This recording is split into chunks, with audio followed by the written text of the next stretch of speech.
MotorWeek is made possible by TireRack.com and State Farm. If you're in the market for a three-row family SUV, you've probably realized by now that the number of good choices is almost overwhelming. Well, we're here to help with a look at 7 of the best-selling big crossover utes. So off we go to find out which one offers the best value for today's families. We've come to the natural dwelling place for most three-row SUVs, suburbia. More specifically, the urban sprawl around Chicago, Illinois, where our friends at Cars.com call home.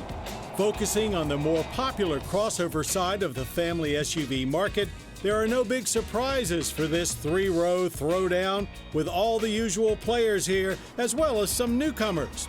In alphabetical order, they are the spacious and stylish Chevrolet Traverse, the Ford Explorer riding on a new rear-wheel drive platform, longtime standout in the segment, the Honda Pilot. Then a newcomer to this segment, the luxurious Hyundai Palisade, along with its corporate cousin, the Kia Telluride. Subaru's biggest SUV ever, the Ascent.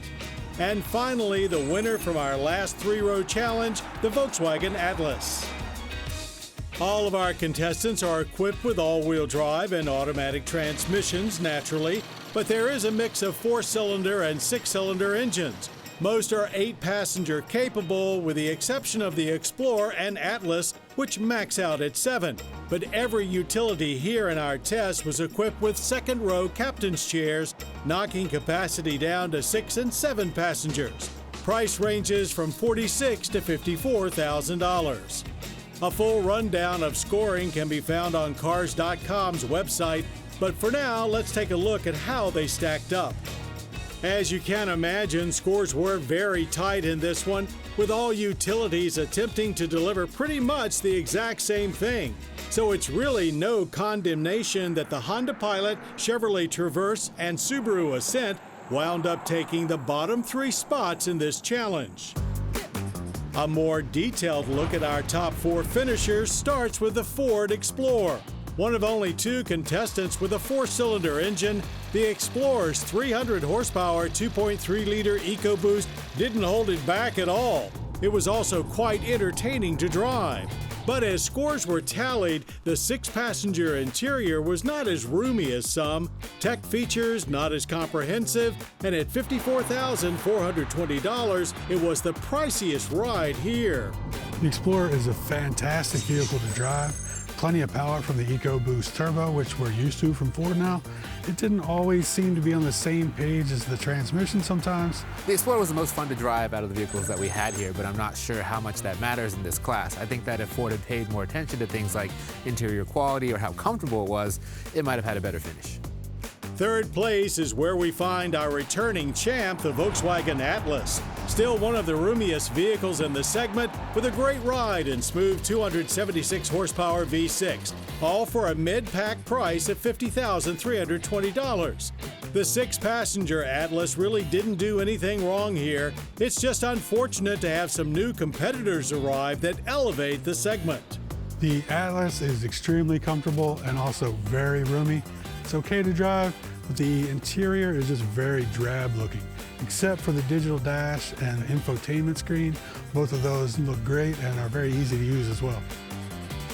The Volkswagen Atlas has fared pretty well in these comparisons. We've had it in multiple comparison tests, and it's just got a ton of room, especially in that third row. Really easy to get back in there.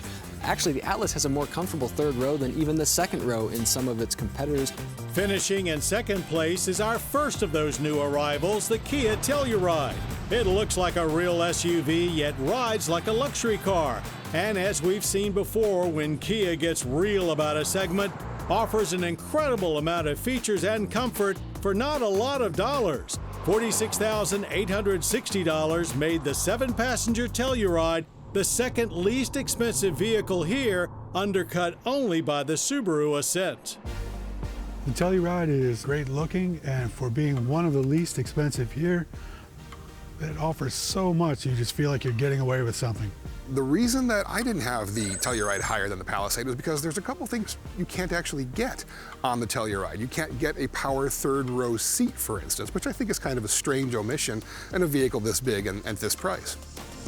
That makes the Hyundai Palisade our winner for just a few bucks more than the Telluride at $47,605. The 7-passenger Palisade delivered a much more luxurious experience with a European flair. The Palisade just feels on a whole nother level than the rest of the vehicles here.